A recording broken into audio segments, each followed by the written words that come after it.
جان کی قربانی دینے والی مومنہ۔ حضرت سیدنا صدی سے منقول ہے کہ ایک بادشاہ بڑی عیش و عشرت سے شاہانہ زندگی گزار رہا تھا۔ اس کا ایک ہی بیٹا تھا جس کا نام خضر تھا۔ وہ بہت متقی اور پرہیزگار تھا۔ ایک دن بادشاہ کے پاس اس کا بھائی الیاس گیا اور کہا، بھائی جان، اب آپ کی عمر بہت ہو گئی ہے، آپ کا بیٹا خضر حکومت میں کوئی دلچسپی نہیں رکھتا، آپ خضر کی شادی کرا دیں تاکہ اس کی اولاد میں سے کوئی آپ کا جانشین بن کر تخت شاہی سنبھال لے اور اس طرح حکومت ہمارے ہی خاندان میں رہے۔ بھائی کی بات بادشاہ کو پسند آئی۔ اس نے اپنے بیٹے کو بلا کر کہا، بیٹا تم شادی کر لو۔ شہزادے نے انکار کیا تو بادشاہ نے کہا، تمہیں شادی ضرور کرنی پڑے گی۔ سعادت مند بیٹے نے جب باپ کا اصرار دیکھا تو شادی کے لیے تیار ہو گیا۔ بادشاہ نے ایک دوشیزہ سے اس کی شادی کر دی۔ شہزادہ اپنی رفیق حیات کے پاس گیا اور کہا، مجھے عورتوں میں کچھ رغبت نہیں، اگر تو چاہے تو میرے ساتھ رہ اور اللہ کی عبادت کر، تیرا نان و نفقہ شاہی خزانے سے ادا کیا جائے گا، لیکن ہمارے درمیان ازدواجی تعلق قائم نہ ہو سکے گا۔ اگر اس بات پر راضی ہے تو میرے ساتھ رہ، اور اگر چاہے تو میں تجھے طلاق دے دیتا ہوں۔ سعادت مند بیوی نے کہا، میرے سرتاج، آپ سے دوری مجھے گوارا نہیں، میں آپ کے ساتھ رہ کر اللہ کی عبادت کروں گی۔ شہزادے نے کہا، اگر یہی بات ہے تو میرا راز کسی پر ظاہر نہ کرنا، اگر تو میرا راز چھپائے گی تو اللہ تجھے اپنے حفظ و امان میں رکھے گا، اگر میرا راز فاش کرے گی تو اللہ تجھے ہلاکت میں مبتلا کر دے گا۔ اس نے یقین دہانی کرائی کہ میں یہ راز پوشیدہ رکھوں گی۔ چنانچہ دونوں میاں بیوی دن رات اللہ کی عبادت میں مشغول رہنے لگے۔ ایک سال گزرنے کے باوجود ان کے یہاں اولاد نہ ہوئی تو بادشاہ نے اپنی بہو کو بلایا اور کہا، میرا بیٹا بالکل نوجوان ہے، تم بھی جوان ہو، پھر بھی تمہارے یہاں اولاد کیوں نہ ہوئی؟ سعادت مند و وفا شیار بیوی نے کہا، اولاد اللہ کے حکم سے ہوتی ہے، جب وہ چاہے گا اولاد عطا فرمائے گا۔ پھر بادشاہ نے اپنے بیٹے خضر کو بلایا اور کہا، ایک سال گزرنے کے باوجود تمہارے یہاں اولاد کیوں نہ ہوئی؟ کہا، اولاد حکم خداوندی سے ہوتی ہے، جب وہ چاہے گا عطا فرما دے گا۔ پھر بادشاہ سے کہا گیا، شاید یہ عورت بانجھ ہے، اسی لیے اولاد نہ ہوئی، آپ شہزادے کی شادی کسی ایسی عورت سے کرائیں جو بانجھ نہ ہو اور اس کے یہاں اولاد ہو چکی ہو۔ بادشاہ نے شہزادے کو بلایا اور حکم دیا کہ اپنی بیوی کو طلاق دے دو۔ شہزادے نے کہا، ابا جان، اسے مجھ سے جدا نہ کریں، وہ بڑی بابرکت اور قابل رشک عورت ہے۔ بادشاہ نے کہا، تجھے میری بات ماننی پڑے گی۔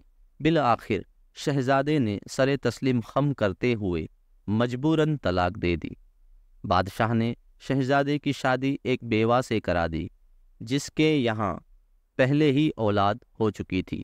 شہزادہ جب اپنی نئی دلہن کے پاس پہنچا تو اس سے بھی وہ بات کہی جو پہلی بیوی سے کہی تھی۔ اس نے بھی شہزادے کے ساتھ رہ کر عبادت کرنا منظور کر لی۔ دن رات دونوں عبادت الہی میں مصروف رہتے۔ ان کے درمیان ایک مرتبہ بھی ازدواجی تعلق قائم نہ ہوا۔ سال گزرنے کے باوجود جب اولاد کے آثار نظر نہ آئے تو بادشاہ نے اس عورت کو اپنے پاس بلایا اور کہا، اپنے پہلے خاوند سے تیرے یہاں اولاد ہوئی، اب میرے بیٹے کی اولاد تجھ سے کیوں نہ ہوئی، حالانکہ میرا بیٹا خوبرو نوجوان ہے اور تو بانجھ بھی نہیں؟ اس نے کہا، اولاد جبھی ہوتی ہے جب میاں بیوی کے درمیان ازدواجی تعلق قائم ہو۔ آپ کا بیٹا تو ہر وقت عبادت و ریاضت میں مشغول رہتا ہے، اس نے ایک مرتبہ بھی وظیفہ زوجیت ادا نہیں کیا۔ بادشاہ یہ سن کر بہت غصے ہوا۔ اس نے خادم بھیج کر شہزادے کو بلوایا، لیکن شہزادہ وہاں سے بھاگ گیا۔ 3 سپاہی اس کے پیچھے گئے تو شہزادہ مل گیا۔ سپاہیوں نے بادشاہ کے پاس لے جانا چاہا تو اس نے جانے سے انکار کر دیا۔ 2 سپاہی لے جانے پر بضد رہے تو تیسرے نے کہا، شہزادے پر سختی نہ کرو، اگر ہم اس وقت اسے بادشاہ کے پاس لے گئے تو ہو سکتا ہے کہ بادشاہ غصے میں آ کر اپنے اس نیک بیٹے کو قتل کروا دے۔ بہتری اسی میں ہے کہ شہزادے کو اس کے حال پر چھوڑ دیا جائے۔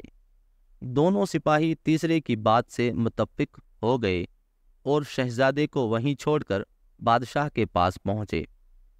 بادشاہ نے شہزادے کے متعلق پوچھا تو 2 سپاہی کہنے لگے، عالیجاں، ہم نے تو اسے پکڑ لیا تھا لیکن ہمارے رفیق نے اسے چھڑوا دیا۔ بادشاہ نے غصے میں آ کر تیسرے سپاہی کو قید میں ڈال دیا۔ پھر بادشاہ شہزادے کے متعلق سوچنے لگا۔ اچانک اس نے دونوں سپاہیوں کو بلوایا۔ جب وہ سامنے آئے تو کہا، تم دونوں نے میرے بیٹے کو خوف زدہ کیا، اس لیے وہ مجھ سے دور چلا گیا۔ اے جلاد، انہیں پکڑ کر لے جا اور ان کے سر قلم کر دے۔ پھر شہزادے کی دوسری بیوی کو بلوایا اور کہا، تو نے میرے بیٹے کا راز فاش کیا، تیری وجہ سے وہ مجھ سے دور چلا گیا۔ اگر تو اس کے راز کو چھپاتی تو آج وہ میری آنکھوں کے سامنے ہوتا۔ اے جلاد، اسے بھی قتل کر دے۔ پھر بادشاہ نے تیسرے سپاہی اور شہزادے کی متعلقہ کو بلایا اور کہا، تم دونوں جہاں چاہو جاؤ، میری طرف سے تم آزاد ہو۔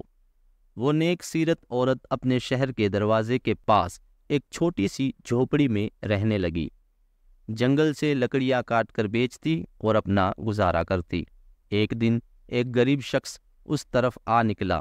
اس نے جھوپڑی دیکھی تو قریب آیا اور بسم اللہ شریف پڑھنے لگا۔